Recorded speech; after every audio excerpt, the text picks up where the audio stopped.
Pronto, pessoal, chegou a hora da gente falar sobre os verbos, né? A classe gramatical, uma das mais complexas da língua portuguesa, ela tem muita coisa a se falar, é muito vasta, e nessa primeira aula a gente vai partir realmente do princípio.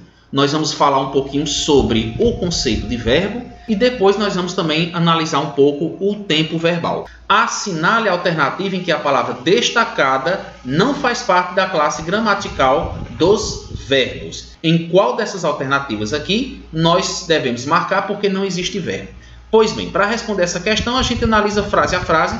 A primeira tem havia. Havia é verbo, gente? Sim. Nós vamos entender os verbos como as palavras que expressam a ação, estado ou fenômeno da natureza. Então, na letra A, havia vem do verbo haver, um verbo de segunda conjugação, um verbo que está aqui no passado, no pretérito imperfeito. Portanto, na número 1, nós temos realmente um verbo. A número 2, a torcida vibrava e feliz cantava o hino nacional. Gente, cantava vem do verbo cantar. Alguém cantava, alguém praticou a ação de cantar. Quem foi que fez isso? A torcida. A torcida cantava. Então, este verbo está conjugado, este verbo expressa a ação, portanto, letra B, número 2, nós temos um verbo.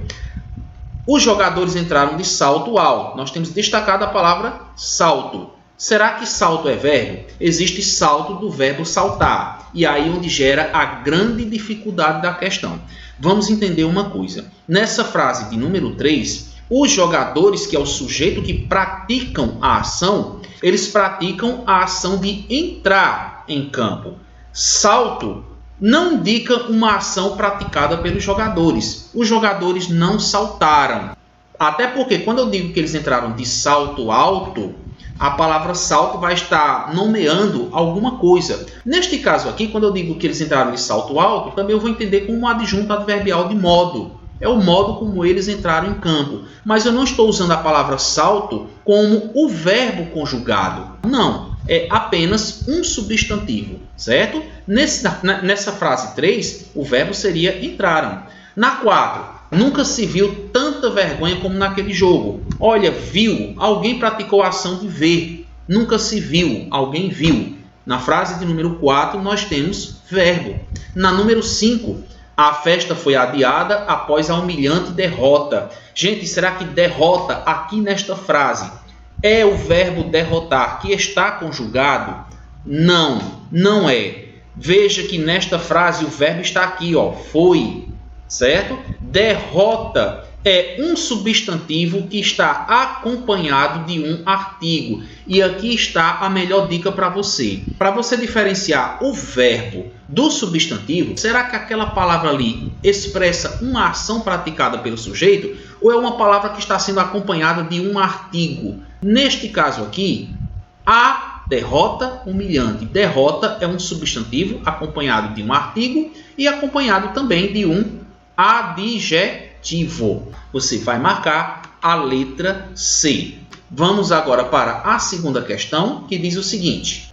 Assinale a alternativa que apresenta a forma adequada no que se refere à conjugação verbal. Gente, é uma questão que você precisa ter conhecimento de conjugação verbal e de tempo verbal. Então, vamos analisando aqui a letra A e já percebendo que você não marcará esta letra. Por quê, professor? Vejam o pronome tu. Tu é o pronome de segunda pessoa do singular. Este pronome pessoal, ele pede um verbo conjugado na segunda pessoa do singular. E você deve lembrar que segundas pessoas do singular têm a desinência S. Sempre vai ter esse S. No caso, na letra A, nós não temos o Szinho que deveria aparecer aqui, olha, dessa forma aqui. Então, você não marca a letra A. Letra B, olha aqui o S ao qual me referia, presente na letra B, certo? Isso significa que eu devo marcar a letra B, mas vamos analisar as demais, porque pode acontecer uma surpresa. Na letra C, pelo teu silêncio eu vejo que você não concorda. Professor, não encontrei nada errado nessa letra C. Afinal, você e concorda são uma relação adequada entre o verbo e o pronome. É verdade. Mas veja que na letra C, gente, olha, o pronome possessivo que aparece aqui é o pronome teu. E aqui nós falamos algo a mais. Você não pode começar uma frase por uma pessoa do discurso e de repente mudar essa pessoa do discurso no decorrer do enunciado. Então, se você utilizou aqui o pronome teu, aqui você tem que usar o pronome tu. Se você começou aqui com o pronome seu, que é o pronome possessivo de terceira pessoa, você deve usar aqui o pronome você. Então, o que faz essa questão ser errada, a alternativa C, é a presença desse seu bem aqui, olha. Aliás, desse teu, né? Do pronome teu. Vamos à letra D. Pelo seu silêncio, eu vejo que tu não concordas. Veja a conjugação perfeita no finalzinho da frase. Ó. Eu não concordo, tu não concordas. Muito parecida com a número 2. Só que nessa letra D, nós temos o pronome seu, o pronome possessivo de terceira pessoa, numa frase que se prosseguiu com a segunda. Portanto, você não marca a alternativa D. Na letra E, pelo seu silêncio, eu vejo que tu não concordais. Aqui nós temos dois problemas, pessoal. Primeiro, o seu não faz nenhuma concordância com o tu. E aqui nós temos concordais. Este verbo está na segunda pessoa do plural. Vós pulais, vós brincais, vós concordais. Só teria sentido se aqui tivesse o pronome vós. Portanto, a gente confirma, a alternativa a ser marcada é a letra B na segunda questão.